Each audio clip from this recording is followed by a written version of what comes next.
What does America get out of it? Basically, they feel that they're stopping the creation of a nuclear weapon. But we have the ability to shut down a nuclear program. I mean, I feel we should just sabotage and destroy it and make sure it never happens. I just want to touch on Iran because we have been giving money continuously to Iran for years.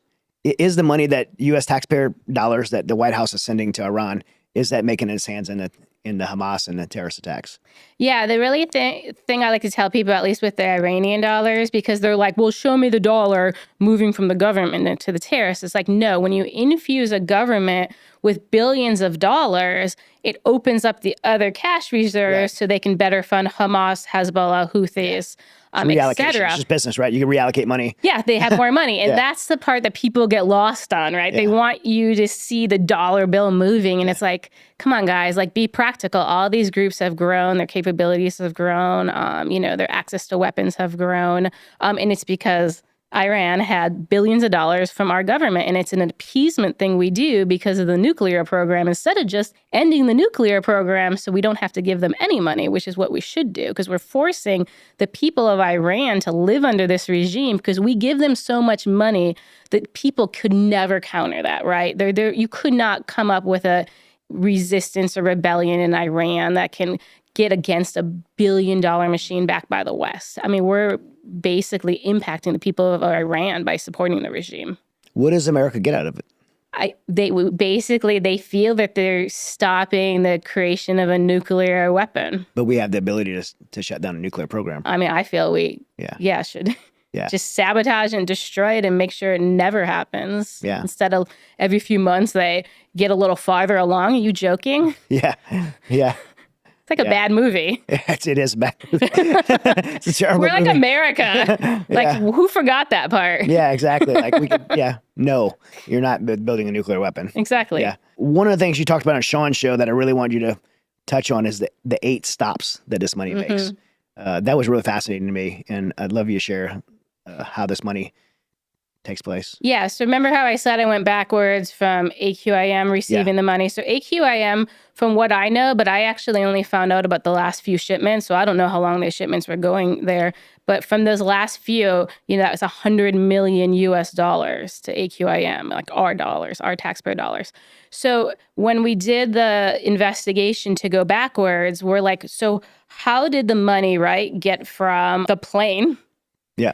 And remember, it wasn't humanitarian dollars, so it didn't go through the bank like the humanitarian dollars. It's cash. Right, yeah. So how did it get there to Kandahar where it moved out? So obviously I won't exactly say, how we figured it out. But basically, when it leaves the plane, the counter-terrorism dollars do have, like I said on Sean Ryan's show, 8 stops, right?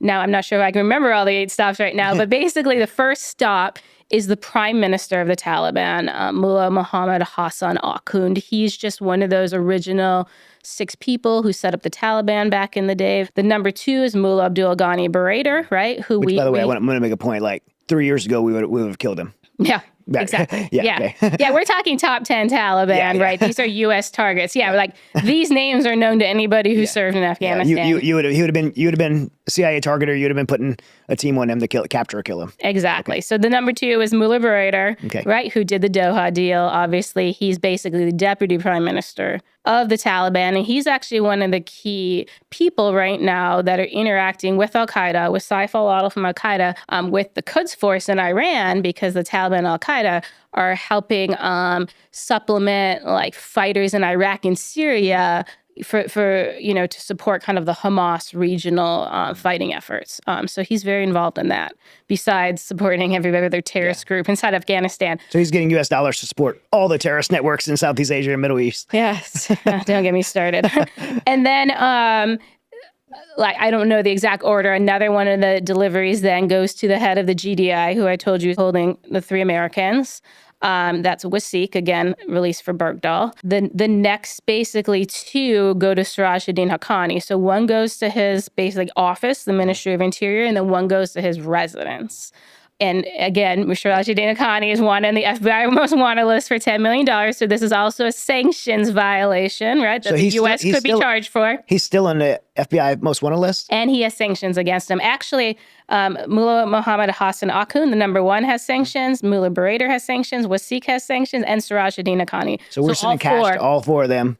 All four were breaking our own laws. And so when you say breaking a law, I guess, can you explain what that means? Like, let's say you have a company and you want to do business in Iran, but the company you want to do business in Iran has a sanctions against them, right? Because they have an affiliation with the Iranian government. Mm-hmm. So if you were going to do a business deal and buy, I don't know, computer keyboards from that company, you would be charged, right? Because they have sanctions against them, right?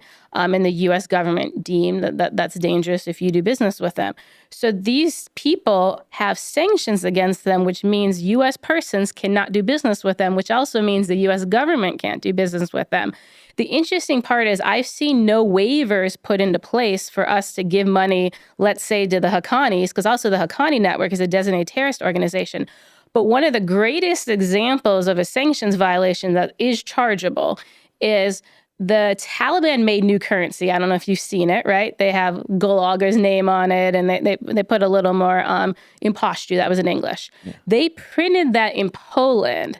The U.S. government basically gave a waiver so the money could move through SWIFT, right? This is sanctioned people moving money through SWIFT to pay the Polish bill for the money.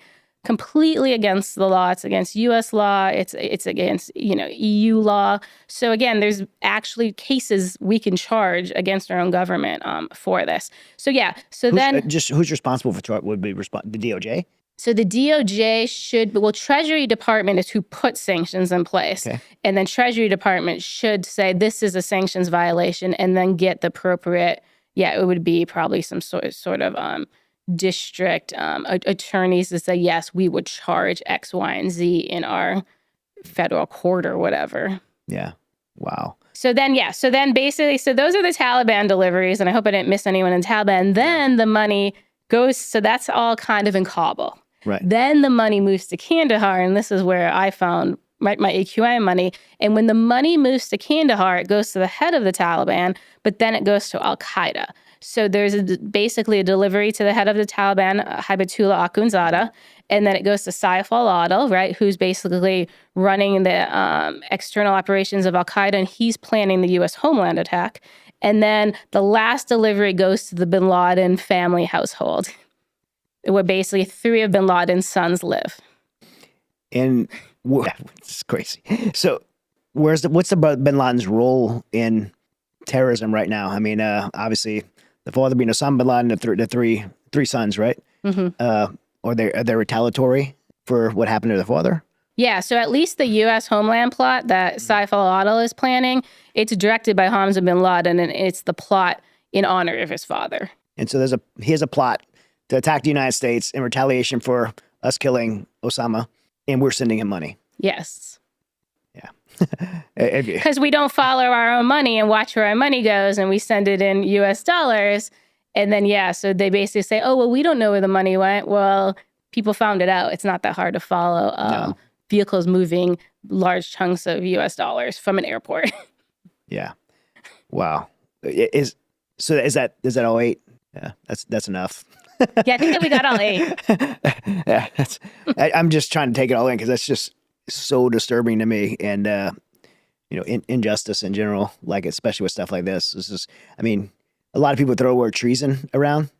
This is treasonous behavior. I know treason is supposed to be tied to active war, but the war on terrorism is a war, and so to me, and this is my very strong opinion, this is treasonous behavior and criminal behavior on behalf of our United States government. Well, when the U.S. Homeland-Attack happens, and if it's successful, there will be people charged, 100%.